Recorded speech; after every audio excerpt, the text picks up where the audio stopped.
Hi everyone, welcome to another episode of Reviving Vet Med. In today's bonus episode, I am interviewed by the co-hosts Marci and Annie of the My Veterinary Life podcast. We had a delightful conversation in this episode, and I'm so excited to have the chance to share it with you here through my podcast. In the episode, we take a walk through my journey in veterinary medicine, starting with why I decided to go into vet med, why I went on to specialize, and of course, why I have since focused my efforts on mental health and well-being advocacy. And throughout the conversation, we really weave in this theme of if I had known then.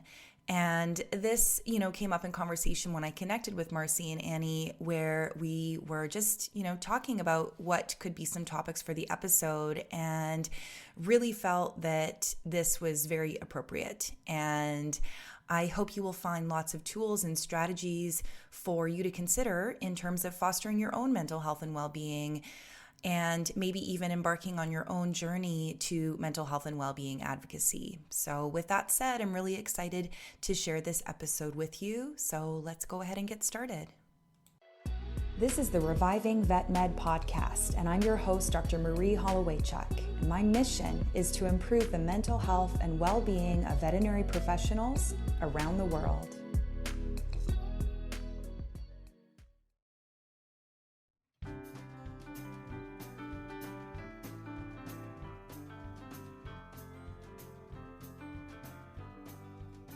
Hello, everyone, and welcome to this episode of My Veterinary Life podcast. I'm one of your co-hosts, Dr. Marci Kirk. My pronouns are she, her, hers, and I'm joined by our other co-host, Dr. Annie Chavent. Hi, everyone. My pronouns are also she, her, hers. We have a super fun and informative episode today. We are joined by fellow podcaster. I learned that today, and just well-being advocate. I mean, the list goes on and on of titles, but Dr. Marie Hollowaychuk. And I don't know about you, I learned so much, and we sort of structured this a little differently. We kind of took pieces of her career, and then she reflected on, we sort of structured it of what I know now and how I would share that with myself then. And so it was really fun to kind of look back, and of course the conversations have evolved, and we have, as a profession, come a very long way in the discussion of well-being and kind of self-awareness and taking care of yourself.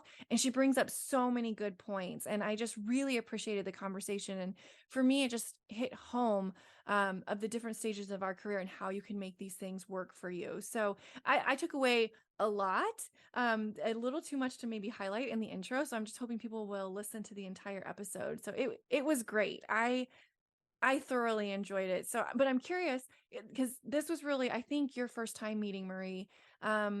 So what struck you? What stood out for you? Yeah, no, I thought it was a really, really powerful episode, and I will +1 listening to the entire one. And I think the conversation around themes and recurring themes, and especially in well-being, is really strong throughout. One that I would encourage everybody to listen to is asking yourself the question, what do I have control over? I think that is definitely something that in those conversations about well-being that we're having more and more today, that kind of rises to the top. And we hear it here, as well as a few other fabulous things to think and reflect upon. So I will leave it at that and just leave that little teaser. But you are in for a treat of an episode today. Before we get started, I do want to thank our friends at Hills Pet Nutrition and our partners in well-being for the profession who help us bring these weekly episodes. On to the show. Welcome to the show, Dr. Hollowaychuk. Thank you. It's great to be here. We're happy to have you. And we're excited to do something just a little different on this episode. But in order to maintain some continuity, we would like to start the same way that we usually do. So could you please tell us kind of what drew you to veterinary medicine? How did you get started in this amazing field? Yeah, such a good question. So, like some people in this field, I grew up with family members who were veterinarians. So, both of my parents met in vet school, got married, and then had a family. And I was the second child in the family and just really took to veterinary medicine from the beginning. My dad worked primarily in regulatory medicine. So, he worked in different government jobs. And my mom owned a companion animal practice in the town where we grew up. And so I spent all the time at my mom's practice. I mean, after school, I would help with, like, when I was really young, like little tasks, little cleaning tasks around the clinic, cleaning the kennels, emptying the garbages. And then as I got older, I was doing, call reminders. This is before internet and everything else. So you actually had to phone people to remind them about their vaccine appointments. So I remember working through stacks of files doing that. And I just, my love for veterinary medicine, it never waned. It very sporadically was maybe taken over by thoughts of, should I be thinking about doing something else? Should I be some sort of rehab therapist or become a teacher or, some other professions that I briefly thought about, but really for the most part, it was veterinary medicine all the way. So not surprisingly, because I wasn't really entertaining any other career paths, I went into pre-vet med right out of high school and got into vet school when I was 19. And, onwards from there went my journey.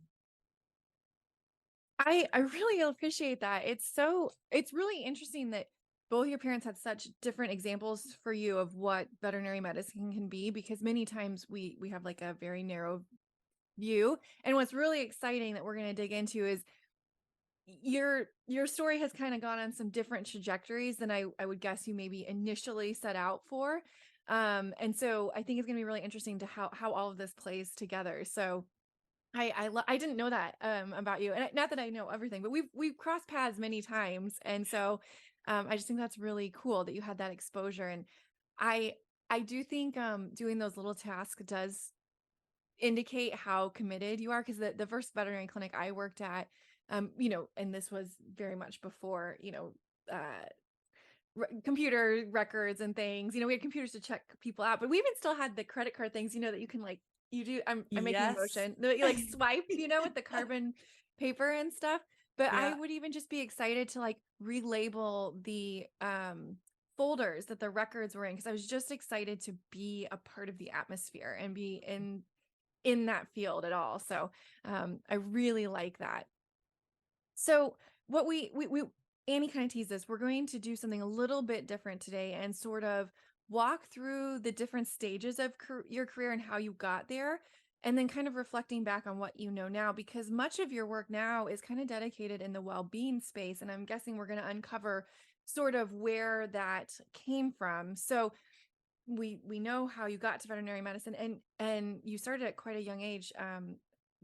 Many of us, don't graduate veterinary school until we're about 26 if we go straight through.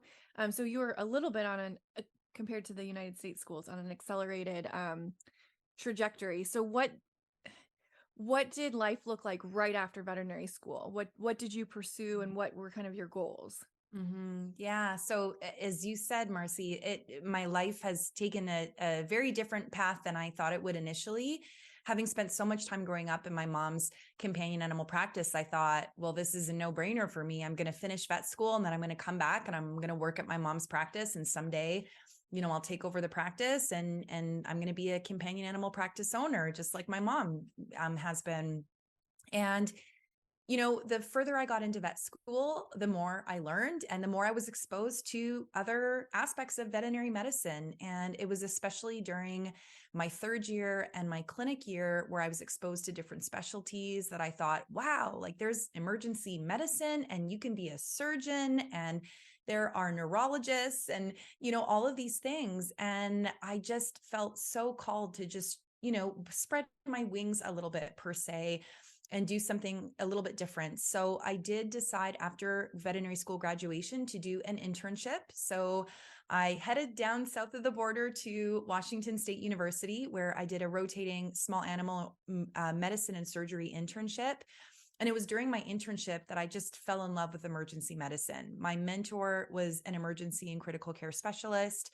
we spent a lot of time on emergency during that internship program, which I loved. I loved being alone and able to like make decisions about these cases, and everything was very high paced and it was very challenging and very exciting.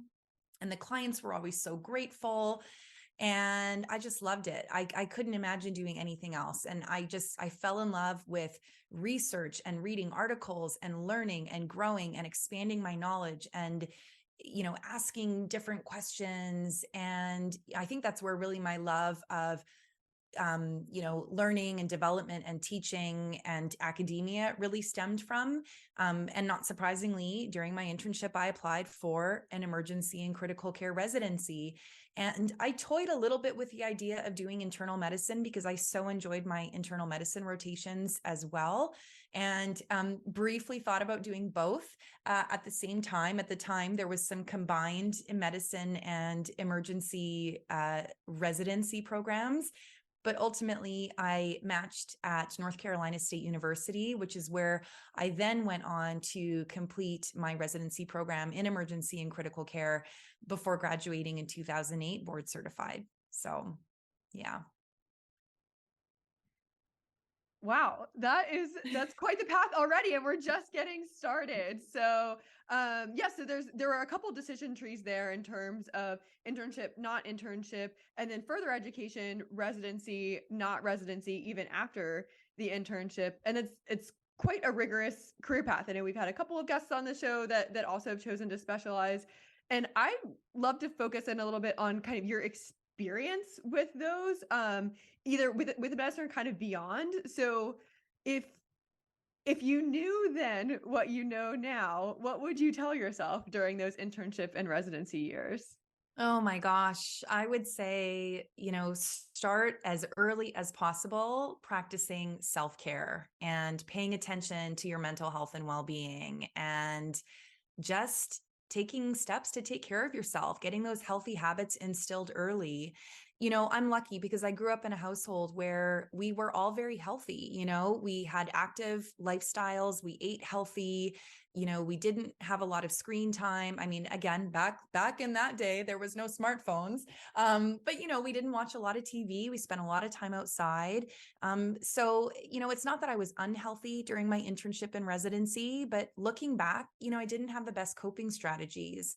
I think as many of us experienced in vet school, and beyond, there was a lot of partying and not a lot of sleep.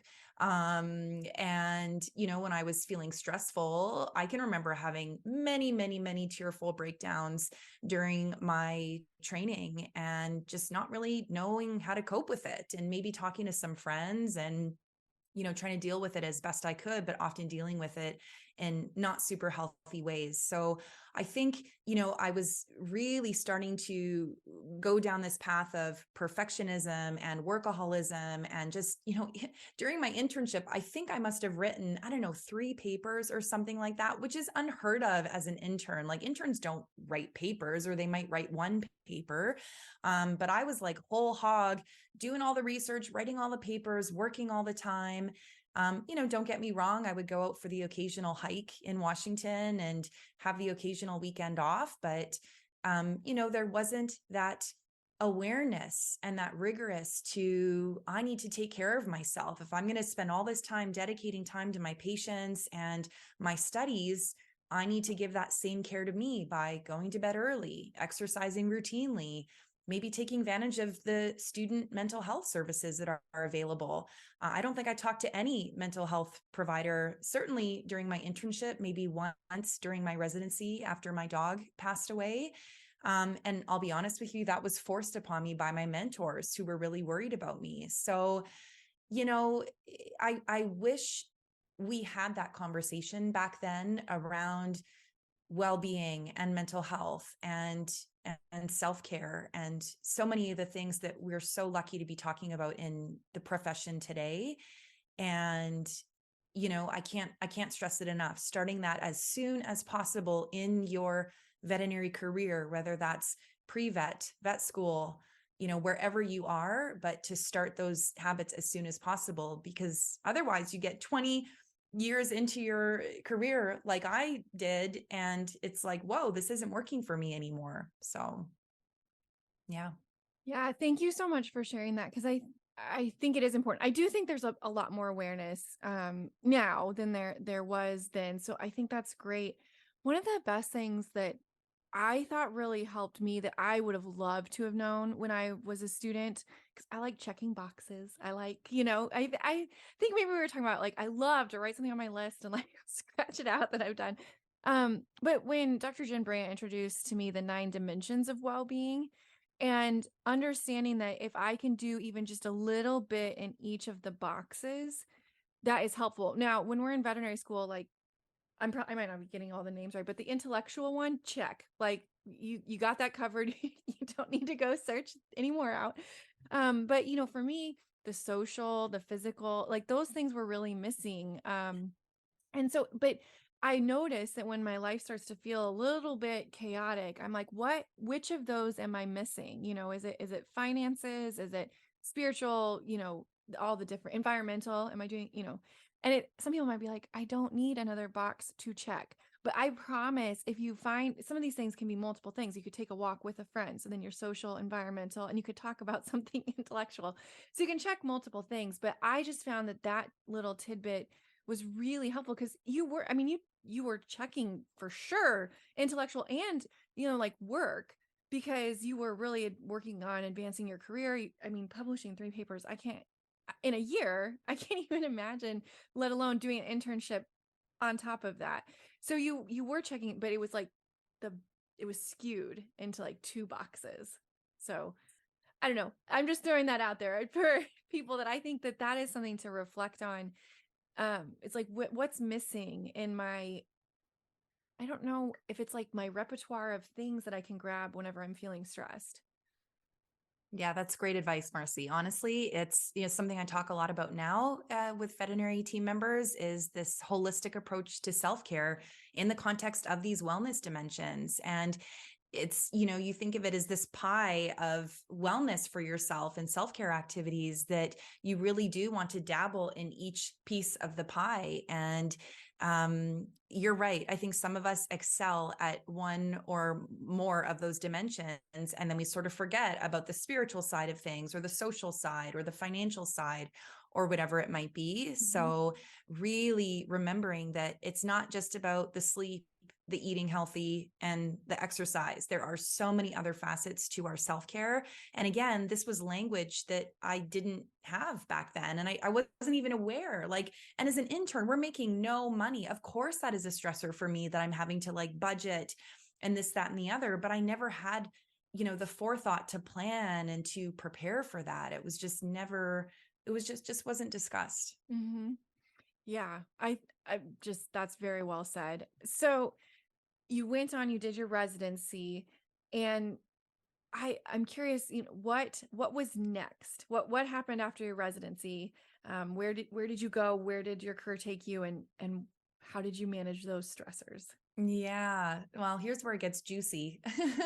I'm just kidding. It's so after my residency, as I told you, I really was enjoying the teaching, the research, the academic side of my training. And for me, it was without a doubt going to be a career in academia. I wanted to continue teaching. I wanted to continue doing research, writing papers, working in the clinic. I love having many different projects and things on the go. I'm not sure if I would describe myself as a person who gets bored really easily, but I don't know, maybe that's true, because I just really do love doing a lot of different things and changing things up all the time. And academia is the perfect place for that, because you're constantly pushing the edges of the envelope, learning new things, interacting with other colleagues and specialists, having new research ideas, mentoring new graduate students. I just loved it. I absolutely loved it. So I interviewed at many different institutions, some of which were in the United States, and then one of which was back in Canada. And I ended up taking the job in Canada at the Ontario Veterinary College. And I started there back in 2008. And as you can imagine, having been already a prolific writer and researcher during my internship and residency, I just threw myself into work as a faculty member. Everything from the clinics. I wanted to like change these protocols and get this new equipment and do all the things. And with research, it's like I wanted graduate students already, and I wanted a summer research student and doing all the papers and applying for all the grants. And I hit the ground running, and my workaholism just sort of took over. It was kind of, I found myself a little bit on a hamster wheel and justifying it in that, well, I don't really have a life outside of work, and I'm so good at what I do. And I'm, I really, it feels so good to publish papers and to accomplish these things. So, you know what, even when I'm not working and not on call, I'm just going to keep working, and I'm just going to keep spending time at the school.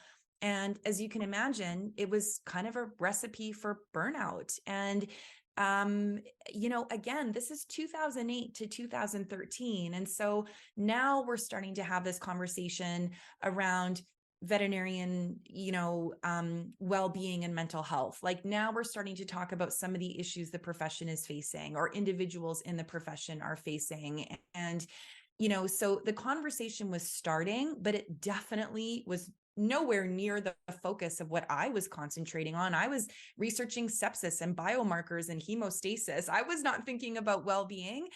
And I still had not put in any of these self-care strategies in place that we just talked about. So, as a faculty member, I had a little bit more flexibility in my life. I had a little bit more money, obviously, so there were some aspects of my well-being that had definitely improved at that point.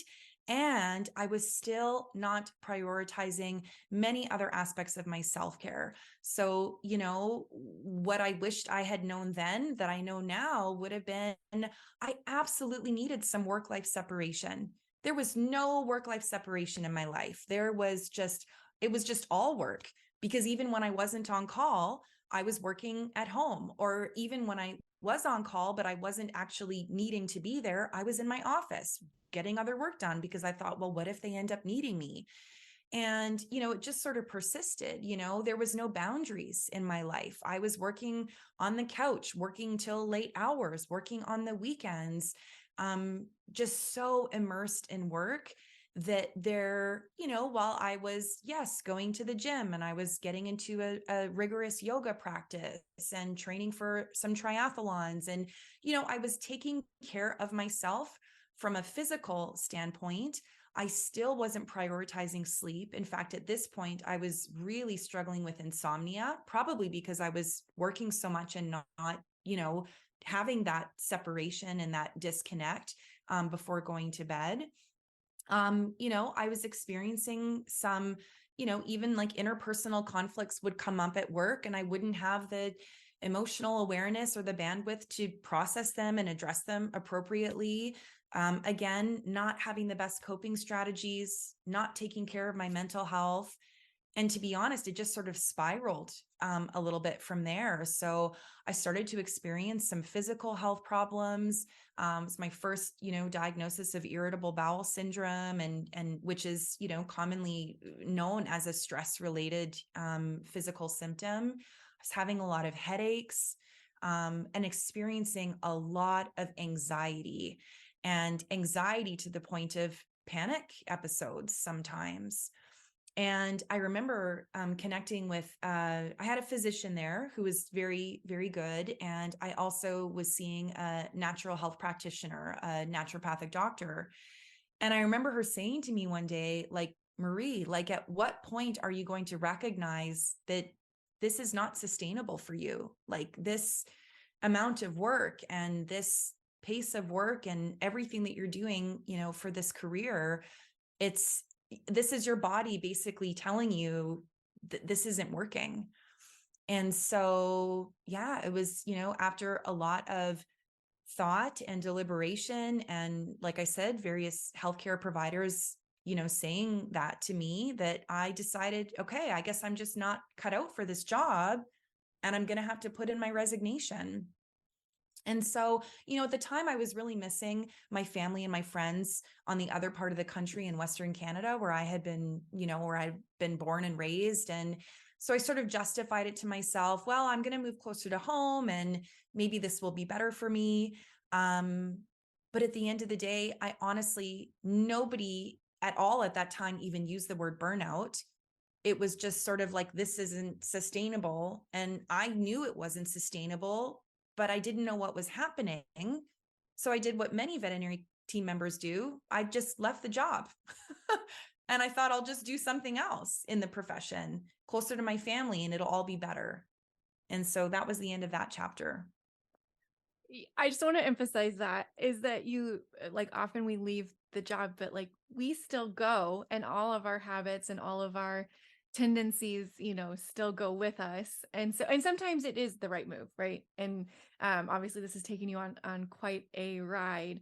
But I want to put that pin out there for everyone that like you really need to have some introspection and like some self-awareness of like what are the pain points, what are the issues, and if it is not always the job. Marci, I couldn't agree more. Like, honestly, if I had known then what I know now, I probably would not have left the job. I might have taken a leave. I would have definitely prioritized my mental health and my well-being. I would have absolutely made some very structured changes in my life to accommodate the work that I wanted to do, but at a pace that was more amenable to health and wellness for my mind and for my body. But I'm not sure I would have made the same decision. And as you said, I see this so often among people in the veterinary profession that it's like, ugh, this job or ugh, this profession, it's just not working for me. And there's that absence of introspection and consideration to what am I bringing to the situation, or what could I be doing to make this better? What do I have control over? Because don't get me wrong, veterinary medicine is not perfect. As much as I love this profession, yes, there are some systemic problems. And yes, the job is stressful. And yes, some jobs are not worth staying in. They are worth walking away from, if I'm terming that correctly. And at the end of the day, I think there's a lot of times like mine where we do leave without looking at what we could be changing, what we have control over, and what we need to be able to thrive in this profession. And yeah, that's so much of what my passion is now. Amazing. Yes. And I am super excited to get into how you first got on that path to really focusing on this kind of evidence-based well-being support. But I do want to highlight just a few things from the amazing detail that you've provided us, because I don't want it to get missed. I think that tension that you described about feeling that you're good at what you do and it feels good to accomplish things, so you're going to keep doing it, is very real and something that a lot of us experience. I know I can at least speak from my personal experience, and there's almost like that guilt associated with, well, if I really enjoy doing this and I'm accomplishing things, then I can't stop doing those that like I owe it to the world to continue to work as hard as possible, as long as possible, so that we kind of squeeze every last ounce of our talents out of us, and we're all givers. And so I think that I the fact that you said that, like, it just really helped put some words to definitely something that I had been feeling. And I love that you really wrestled with that, and you also, like, you kind of see it in a couple different places, and I wonder if this happens to some of our listeners too. So it was like that at work, but then you knew that you needed to exercise as part of well-being, so you ran, you did yoga, and you did triathlons, right? Like, squeeze every last ounce of the physical side of the well-being too. And I think Marci's point before about having a balance in the dimensions of well-being is, like, that's the difference. Like, that's the difference, besides just pedal to the metal on all of the dimensions or all of the things. And so I think that's a really big epiphany moment. And the fact that you also had some kind of outside sources, some 360 feedback to help you put a mirror up to yourself and realize that this was not sustainable. So what next? I'm on the edge of my seat. What did you do to make those changes? Oh, Annie, you're hilarious. Yeah, no, and you hit the nails on the head with what you recapped there. So what happened next, not surprisingly, as we've all, it's okay, what is this saying, rinse and repeat. So I had a change of geography. I moved across the country, went back home, started from scratch. I thought, you know what? I love teaching. I love speaking. I love doing research. I love the clinics. I'm just going to do it all again. I'm just going to do it on my own, So I worked as a locum critical care specialist, traveling all over the place. I did speaking and continue to, finish up some research projects and things that I had been working on. And, not surprisingly, and probably even more so because now I'm self-employed, right? So it's not like I have a consistent income or a salary or benefits or anything like that. I am hustling at this point, to get work. And again, this is back in 2014 now. So we weren't at the point in veterinary medicine where we are today, where we have such a shortage of specialists, veterinarians, technicians, all members of the team. Back then, yeah, there was a few, locum opportunities here and there, but nowhere near what there is today. And so I was really having to like network and reach out to people and, put myself out there for speaking. At the time, I was speaking on emergency and critical care because, of course, wasn't talking about well-being. And everything just that all the patterns that everything just continued, right? So then I was suddenly hustling and workaholism, everything, all the patterns, not, maybe taking a little bit better care of myself. This was a positive, I had at the time gone back into counseling. So partly because I'll be honest, I moved back in with my family and it was very triggering for me. It brought up a lot of childhood memories and I felt like I was like a teenager again with some of my reactions and some of my symptoms of anxiety and especially depression. They really skyrocketed. So on the advice of a friend of mine who had started seeing a psychologist in the city, I started seeing her as well. And this is where I really got deep into cognitive behavioral therapy and really looking at what are the thought processes around these workaholistic tendencies and what are these limiting beliefs that are shaping my lens of perception in terms of how I'm interacting with the people around me and all of these things. It was amazing. I mean, it was incredibly painful and distressing at times, but wow, was that a transformative, first step for me on my mental health journey. At the same time, though, I was, working alone, self-employed. It was very isolating. And, I was continuing to work very, very hard with very little self-care. Again, going to yoga, going swimming, pushing the physical wellness dimension, as hard as I could with a little bit of mental health care sprinkled in between, but by no means a holistic approach to my well-being. And ultimately I hit the wall. It was actually shortly after moving to Calgary, which is where I live now, in the fall of 2014, that I had been running around. I had been at a conference, coming home, had to leave again to go to a different conference, and I was in a car accident. And I am certain to this day that while the car accident wasn't my fault, someone turned illegally and sideswiped me. I feel as though if I had been more present, more rested, more mindful in that moment, that perhaps the accident could have been avoided. And thankfully, I had a concussion and a wrist injury and a bit of whiplash, but nothing catastrophic, but enough that I had to take a step back. I couldn't type. I couldn't work, for a few weeks. I had to reevaluate like what it almost tried to be quite honest. It almost felt like a sign from the universe. Like, Marie, stop, slow down. You're doing this again. And, there was a lot of forced reflection and taking stock of my life and what am I doing and where is this going? And why do I feel like I'm still on this hamster wheel?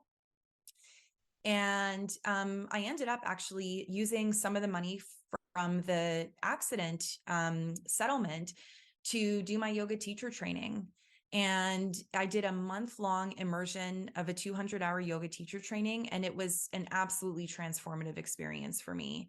It really gave me the time and space to do a lot of spiritual reflection, self-awareness reflection. I was doing a ton of reading, around, the mental health and wellness space, really started to learn and understand about what is burnout, what is compassion fatigue, what are the physical and mental health ramifications, what are the contributing factors, and how do we, most importantly, how do we prevent this? How do we mitigate this? And it just put me down a rabbit hole of mental health and well-being. And, at the time, there wasn't a lot of resources in the veterinary space. So I really just immersed myself in the human field.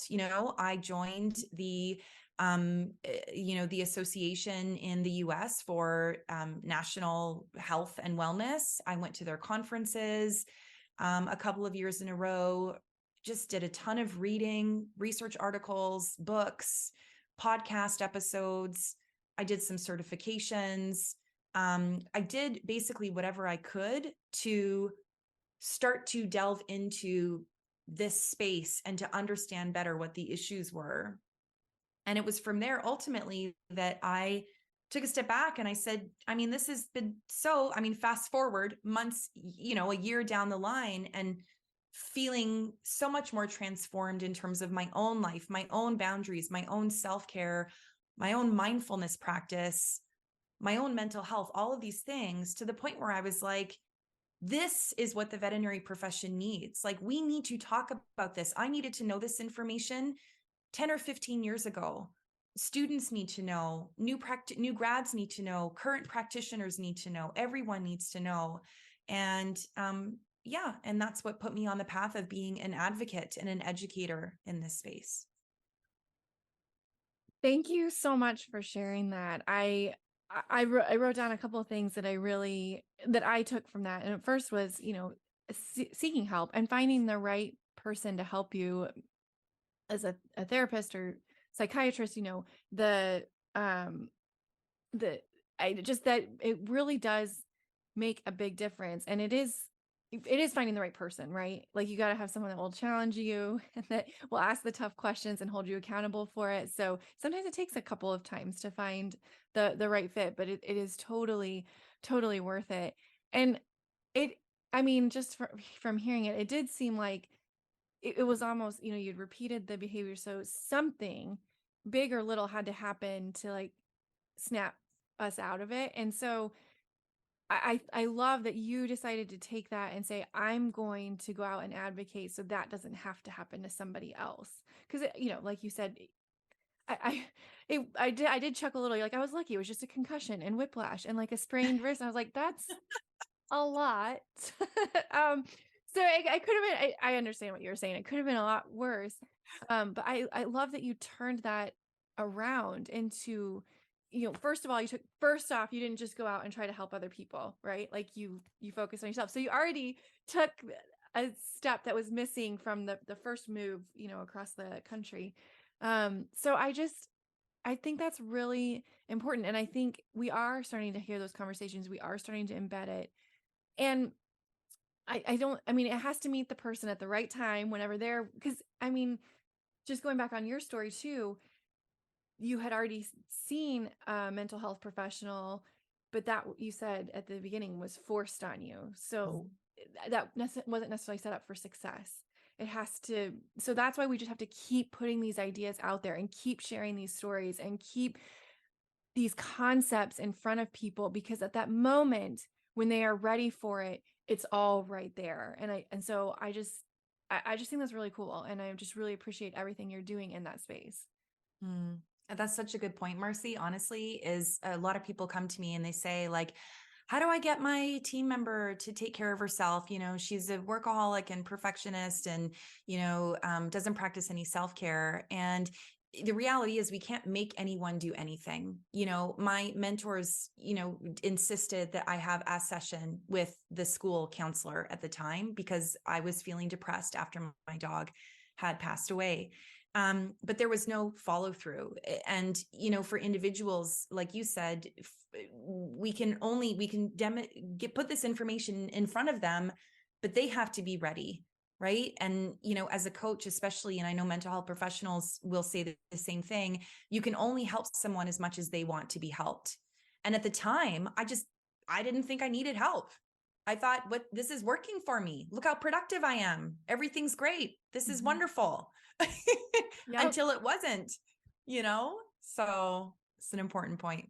Yeah. Yeah. So I hope people are listening and just research what speaks to you, because at different points on my journey in the well-being space, different things have like for a long time, it was journaling. I loved it. And then it became a burden. And I was like, I don't want to do this right now. This is not serving me. So I moved on to something else. It's okay for it to change. Just because one thing works for a while doesn't mean it's going to work forever. And that's what I just think is really exciting about everything that we're learning in this space and partnering with. I think the key, and we are in the medical field, right? Like the key is that it's evidence-based and you're working with a professional. I feel like, I know you've done a lot of training too. I'm just so appreciative of individuals who are in the veterinary space that can be that link to us, to mental health professionals too. Like sometimes we need those baby steps and we need someone to kind of lift a hand there. But it is so worth that exploration, and seeing in all areas of your life. So I just want to encourage people to explore that. And so maybe maybe I'll throw out a challenge. Maybe at your next conference, all conferences now have well-being and non-clinical things, and you would be amazed. And I don't have metrics for this or anything like that, but the better you take care of yourself, the happier you are to show up to work, and the more pets you can help if you're in clinical medicine, or the bigger impact you'll have on your colleagues if you're, not in clinical medicine. So I just want to encourage people to explore that. And I want to touch on something too, because we've been joking with you that like you're just full steam ahead all the time and you still wear a lot of hats. And so on the personal side, you're now balancing a new title. And so I'm just wondering if you could talk to us a little bit about your journey to motherhood, because I think, our profession is largely women now, and finding ways to incorporate all these aspects of our life and making sure that they're integrated appropriately. I'm sure this has come with more stressors, or different stressors, I guess I should say, and kind of talk us through how you're balancing all of that. Because as you said before, and I'm going to guess this is true of toddlers. I have no experience myself, but like you cannot control other people. So I'm guessing that comes through in toddlers too. Yes. Oh my goodness. Does it ever? Yeah. It's funny how these lessons keep showing up in different ways and certainly in my life as I progress through these different life stages. Yeah. So not surprisingly, having dedicated most of my adult life to this profession and these various roles and jobs and, projects and things that I've taken on, I, did not have the opportunity to meet someone and have a relationship whereby we could have a family together. And so, as I got closer and closer to that midlife 40-year-old age, I started thinking about other ways that I could have a family on my own.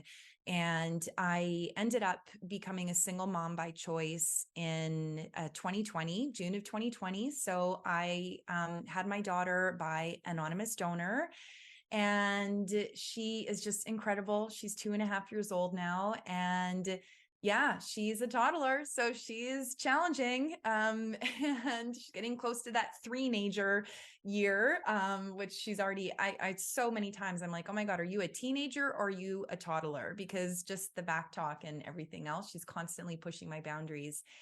But what she has taught me, what this new chapter in my life, balancing motherhood, balancing work as a self-employed veterinary specialist, balancing my self-care. This has become such a huge part of my life, a non-negotiable. I mean, there are so many things on a day-to-day basis that are absolutely deal breakers for me if I cannot do them. That includes how much sleep I get. That includes time and reflection, whether it be meditation or some other practice. It includes physical activity and hopefully some time outdoors and some time connecting with another human, even if it is by Zoom or by text message or by phone call.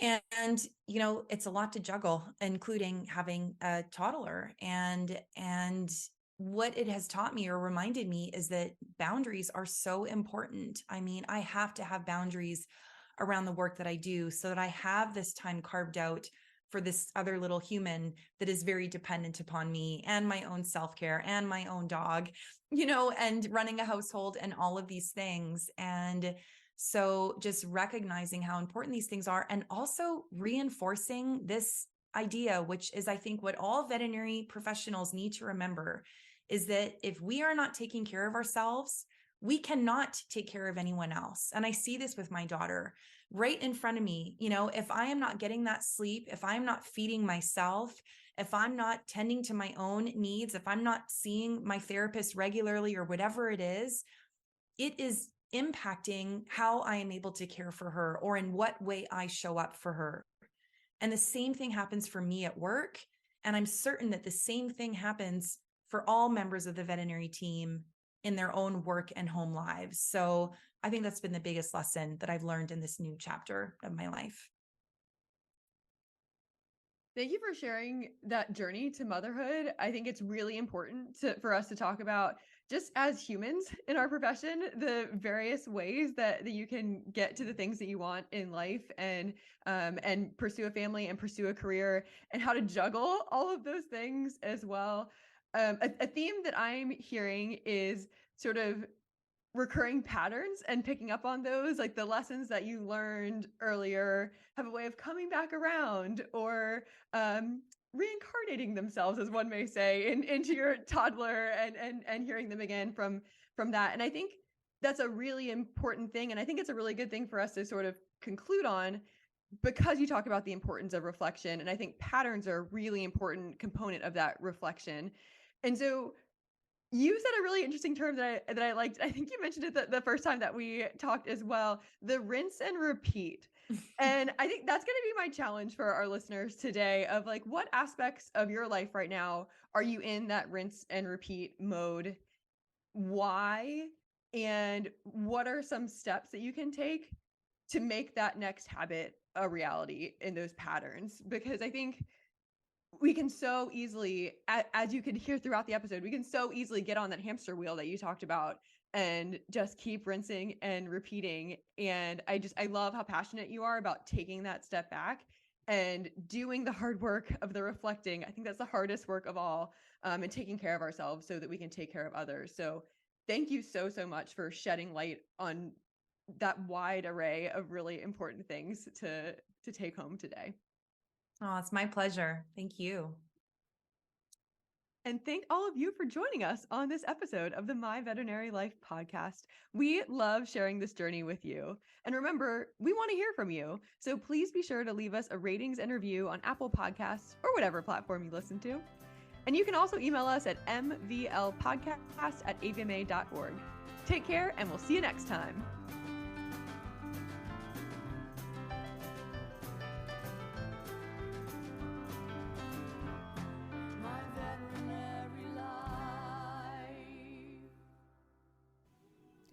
So that's it for this episode of Reviving Vet Med. I hope that you enjoyed the conversation that I shared with Marci and Annie. I know I certainly did. I urge you to think about one thing you're going to do right away after listening to this episode. One small change that could end up making a huge difference. And looking back, you might think to yourself, I wish I had made that change sooner. Of course, if you enjoyed this episode, I always urge you to subscribe to the Reviving Vet Med podcast, or you can leave a rating and review and share the episode with someone else who you think would also appreciate it. And of course, I would be remiss not to also recommend that you subscribe to the My Veterinary Life podcast, where they share inspiring stories from many colleagues within the veterinary profession. If you have questions about today's episode or suggestions for future topics, please email me at info@revivingvetmed.com. I'd like to thank my amazing assistant Jamie for producing this episode, and I'd like to thank you so much for listening. I hope you'll tune in next time. In the meantime, take care of yourself. Bye now.